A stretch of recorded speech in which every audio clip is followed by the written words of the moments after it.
Hello all, welcome to this session. In this session, I'm going to answer one of the Java interview questions. That is, write a Java program to demonstrate SQL date.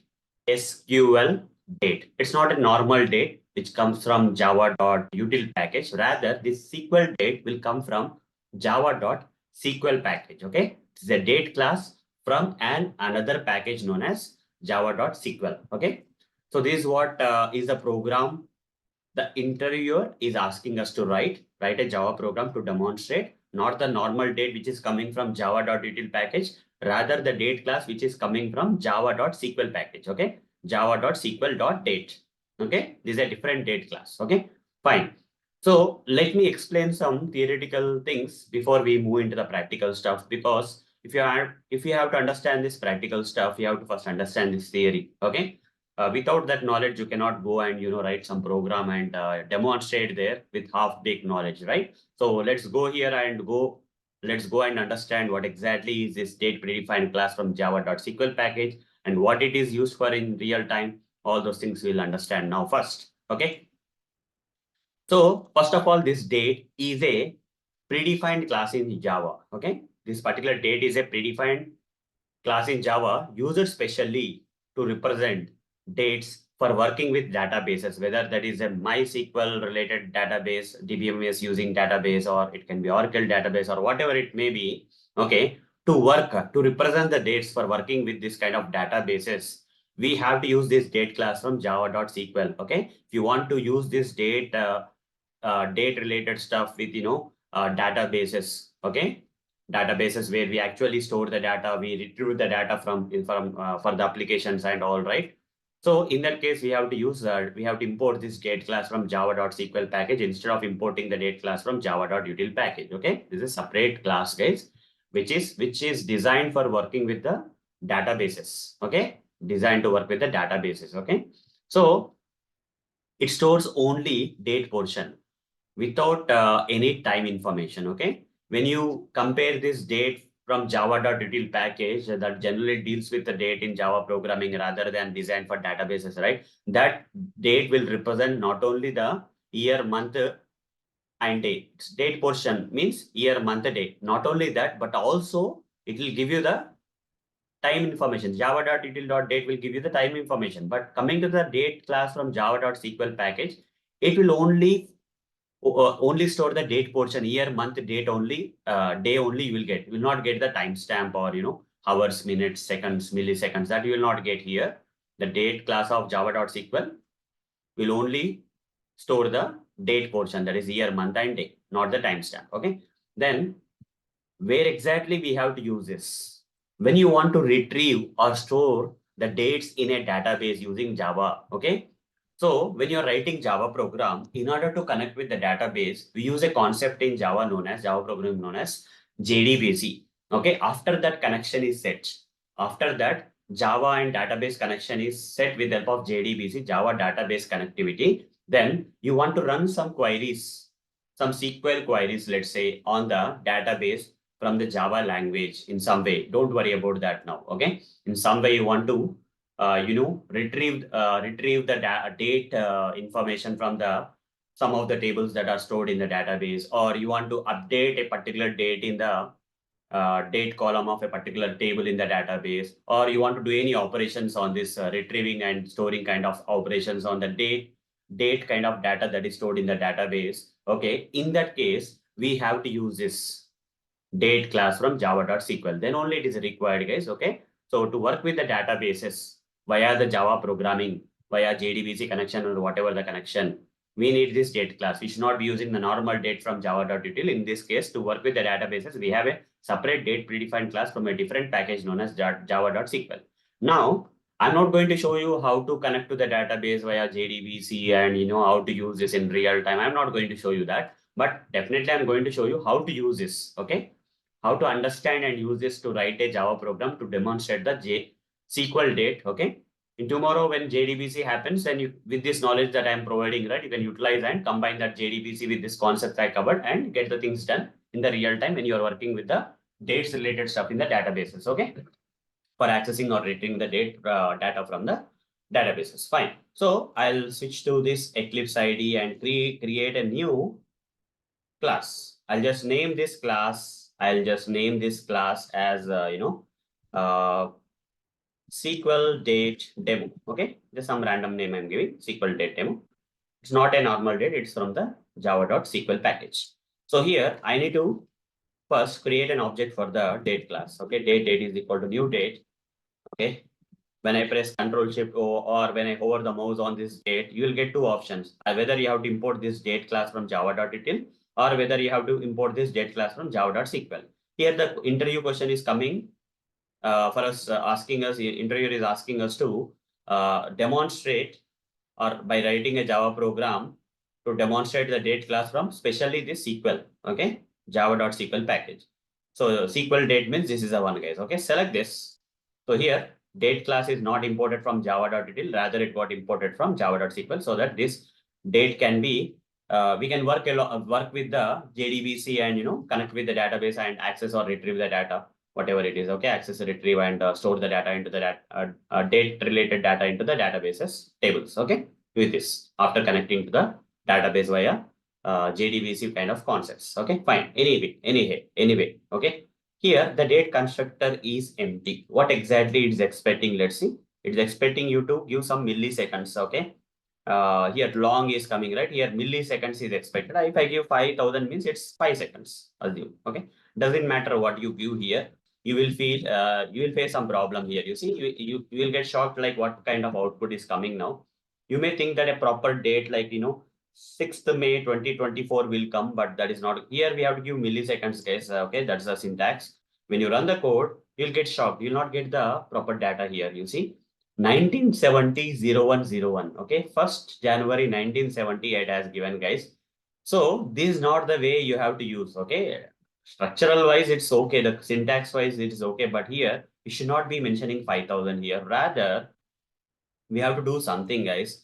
That is, we have to get the current time stamp, or we have to get that time. Okay, that current milliseconds you have to get, current milliseconds you have to get. So that you have to pass it here. How to get that current milliseconds? So for that, we have to use a predefined class known as system class, system.current.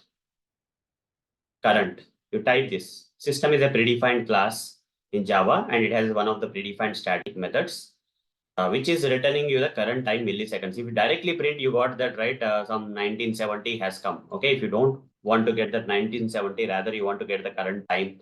I mean current date and all. Okay, day, month, and year. Current one you want. Then you have to use this predefined static method of the system class, that is current time millisecond, which will return the milliseconds in long. Okay, long and say current time. Okay, and copy this and provide that as a argument to this constructor. Then it will be good. If you run this code this time, you'll get the proper thing. Instead of that 1970, you got the correct thing. 6th May 2024. It's coming right properly. Day is 6. Month is 5. That is May, and 2024 is a year. You can clearly see 6/5/2024 is coming. Now, what if I want to retrieve the day, month, and year from this date? Here timestamp will not come, guys. Hours, minutes, seconds, milliseconds will not come. Rather, you will get this kind of stuff. Okay. So how to get the day, month, and year out of this? How to extract that? Maybe tomorrow you use this kind of concepts to work with the database, and after you retrieve the data in the from the database tables in the form of date format from SQL, and now you want to retrieve from that, you want to retrieve the day, month, and year. How do you do that?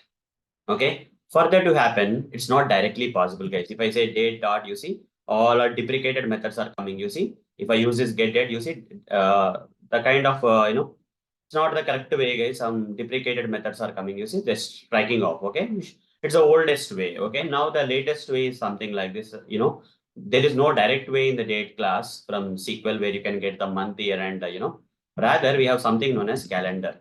Calendar dot